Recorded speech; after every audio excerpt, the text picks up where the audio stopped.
Hi, welcome to week 6 of Fluency Task Cards.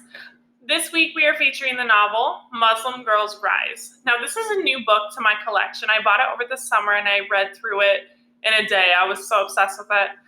So it goes through and it talks about some kind of amazing women, and they just happen to be Muslim. And so it shows how they had to overcome obstacles or kind of go against the grain of society, because unfortunately Muslims aren't always treated with respect and kindness that they deserve, okay? Some of the names that I'm going to read through for Fluency Task Cards are ones that you probably haven't seen before. It doesn't mean they're weird or that you shouldn't try to learn them.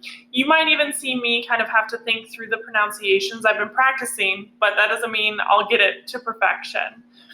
One thing I really want to make sure you understand with names is it's always really important to get a person's name right. It means a lot to them. For example, my first name is Noelle, and when people call me Noel or mispronounce it, it gets really annoying and it's actually really hurtful. So one thing that I really want you to focus on for these task cards is listening to how I'm pronouncing the name and making sure that you're pronouncing it and going and trying it. You're not just skipping it. You're not just giving it the first letter. You're really trying to give it your hardest. This will really help your fluency as well, because when you see unknown words, we don't want you to skip them. We want you to sound them out and figure it out. And in this case, it just happens to be a name that you may not be familiar with. Remember, you're going to read your cards each day this week, and you're going to turn in a summary to me by Friday. Let's review what fluent readers do. They read accurately, and remember, this part, I'm going to probably even struggle through it too. So your Monday through Wednesday reads might be a little rougher until Thursday and Friday. You're going to read with expression. Don't sound like a robot, please. Read smooth and notice punctuation, and you're going to be thinking about what you're reading. You're going to comprehend the words that you're reading and make them make sense in your brain. All right, here we go. I have a lot of great stories to share with you today. So I'm going to go through, and there's going to be a different person for each task card. And so when I get to the summary, it might look a little bit different than the weeks before this, but each task card, 1 through 5, is going to have a different epic Muslim woman on it. Here we go. Maria grew up in the area of Pakistan, where men told women what they could and could not do. At the age of 4, she refused to be controlled. She burned her dresses, cut her hair, and lived with her childhood as a boy. Her father even started calling her Genghis Khan, after one of the most feared warriors in history. Maria worked hard and became a world champion in tennis. Maria believes that no one should ever stand between a girl and her dreams.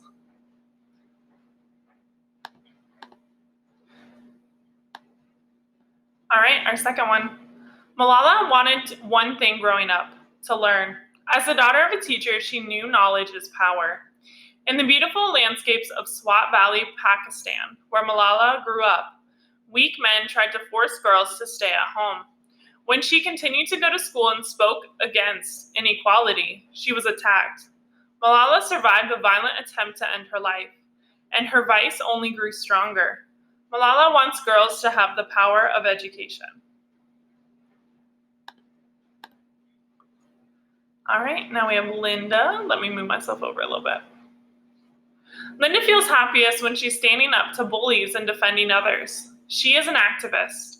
Schools in New York recognize Ed as a holiday because of her efforts. She led the largest protest for human rights in American history, called the Women's March on Washington. When Linda sees someone's actions hurting others, she speaks up and works towards change. Okay, so this one, I have the pronunciation, it kind of breaks it up.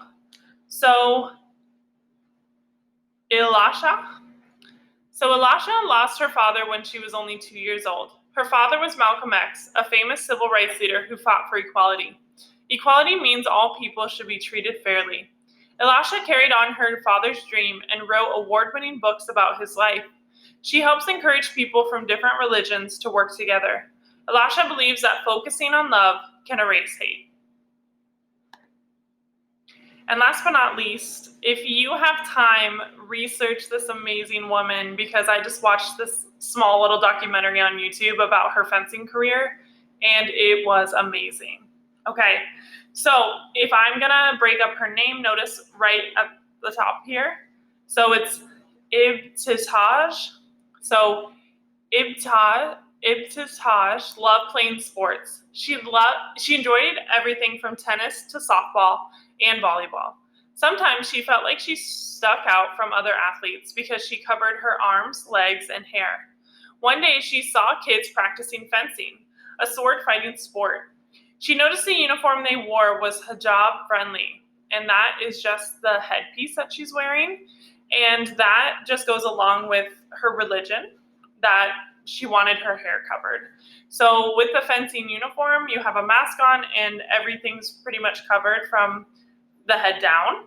And so this was a uniform she could wear and feel like everyone else, which is so important. With years of hard work, she won many championships and a prize spot on the U.S. Olympic fencing team.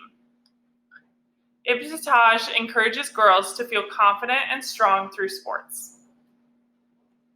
So hopefully you found all of those women to be awesome. What I'm going to have you do for summarizing is you get to pick one of these 5 lovely ladies, and you're going to just summarize what you learned about them. So again, you're going to use a few words here. So you're just going to jot down who, what, when, where, why, and how. And remember, I may not have given you all the information, so if you don't have a part of that, just skip it. When you get here, you're going to put it into complete sentences and turn it into me when you're done. Thank you for investing in yourself, and you are on your way to better fluency.